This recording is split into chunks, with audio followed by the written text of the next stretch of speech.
شادی کے موقع پر لڑکی والوں کی طرف سے کسی دعوت کا کوئی ثبوت نہیں، بلکہ اصل میں تو اصول سمجھ لیجئے، فلسفی کیا ہے اسلام کی۔ شادی کے معاملے میں لڑکی والوں پر کوئی بوجھ نہیں آنا چاہیے، سارا خرچہ لڑکے کے ذمہ۔ اب آپ غور کیجئے، شادی لڑکے کی ضرورت بھی ہے، لڑکی کی ضرورت بھی ہے۔ لڑکے کی زندگی بھی نامکمل ہے بیوی کے بغیر، لڑکی کی زندگی بھی نامکمل ہے شوہر کے بغیر، دونوں کی برابر ضرورت ہے۔ لیکن مرد مہر دیتا ہے، عورت مہر لیتی ہے۔ کیوں؟ مرد کی قوامیت، اور یہ علامت ہے کہ مرد طالب ہے، عورت مطلوب ہے۔ یہ مہر کوئی قیمت نہیں ہے، معاذ اللہ۔ بعض اوقات بعض نکاح خواہ کہہ دیتے بعوض اتنے مہر کے میں نکاح میں دیتا ہوں، یہ بڑا غلط لفظ ہے۔ بس مہر کا اعلان کیا جائے اتنا مہر ہے، بعوض نہیں، یہ کوئی اس کی قیمت نہیں ہے، کوئی خریداری نہیں ہو رہی ہے، لیکن یہ ہے کہ علامت ہے، ٹوکن ہے۔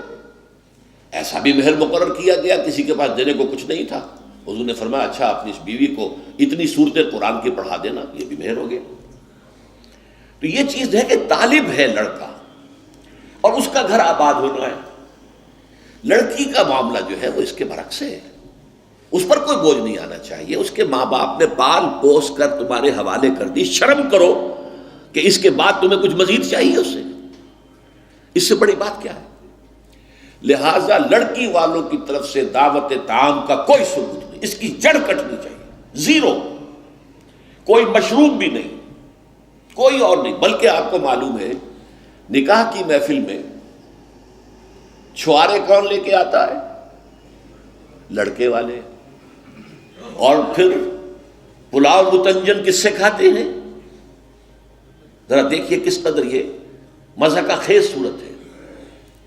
فرض کیجئے گئے ہیں آپ کسی کے گھر پر جا کر، لڑکی کے گھر پر جا کر نکاح ہو رہا، نکاح ہو گیا، اب چھوارے جو ہے لڑکے والوں کی طرف سے، اور اس کے بعد دعوت ہو رہی ہے، پلاؤ متنجن بریانی کس کی طرف سے؟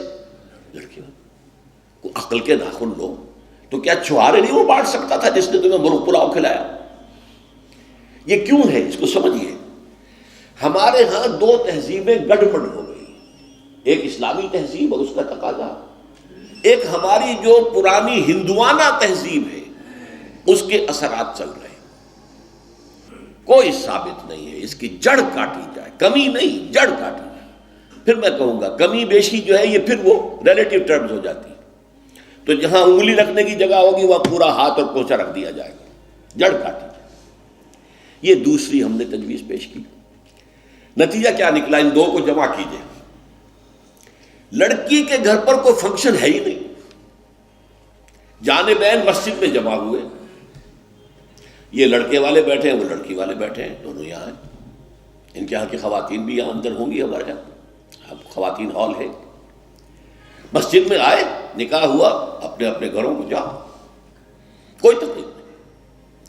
اس کا نتیجہ کیا نکلا کہ جسے آپ جنج کہتے ہیں، بارات، اس کا تصور زیرو ہو گیا۔ اسلام میں بارات کا کوئی تصور نہیں، سہرا بندی کی کوئی تقریب نہیں، ہندوانہ تقریبات نہیں۔ بارات کے لیے عربی میں کوئی لفظ ہی نہیں ہے، قرآن اور حدیث میں کیا ہوگا؟ عربی میں نہیں ہے، کوئی لفظ نہیں۔ یہ خالص عجمی لفظ، بارات عجمی ہے، ایرانی ہے، اس کا اسلام سے کوئی تعلق نہیں۔ جڑ کٹ جائے اس کی۔ یہ بھی ہندوانہ تصور ہے۔ ہوتا کیا تھا؟ ایک گاؤں سے جا رہے ہیں، دوسرے گاؤں سے بیٹی لے کر آنی ہے، اور بیٹی کے ساتھ جہیز آنا ہے، اور راستے میں ڈاکو جو ہیں وہ لوٹ سکتے ہیں، تو یہاں سے جتھا لے کے جانا ہوگا، لہذا وہ جتھا بندی کر کے بارات جا رہی ہے۔ اب وہ جا کر جنج گھر جو بنے ہوئے ہیں وہاں پر ٹھہر رہی ہے، 2 دن 3 دن عیش کر رہے ہیں، مچھرے اڑا رہے ہیں لڑکی والوں کے پیسے پر، پھر وہ مال غنیمت سے لدے پھندے واپس آ رہے ہیں، لہذا وہ جتھا حفاظت کرتا تھا۔ یہ سارا ہندوانہ تصور ہے، اسلام سے کوئی تعلق نہیں۔ تو نمبر 1 نکاح مسجد میں، نمبر 2 کوئی دعوت طعام ہی نہیں، کوئی بھی نہیں، نو انٹرٹینمنٹ واٹس ایور لڑکی والوں کی طرف سے۔ اجتماع جانبین مسجد میں، یہیں سے ڈسپرس۔ حضرت فاطمہ کو تو وداع کرانے کے لیے حضرت علی گئے بھی نہیں تھے۔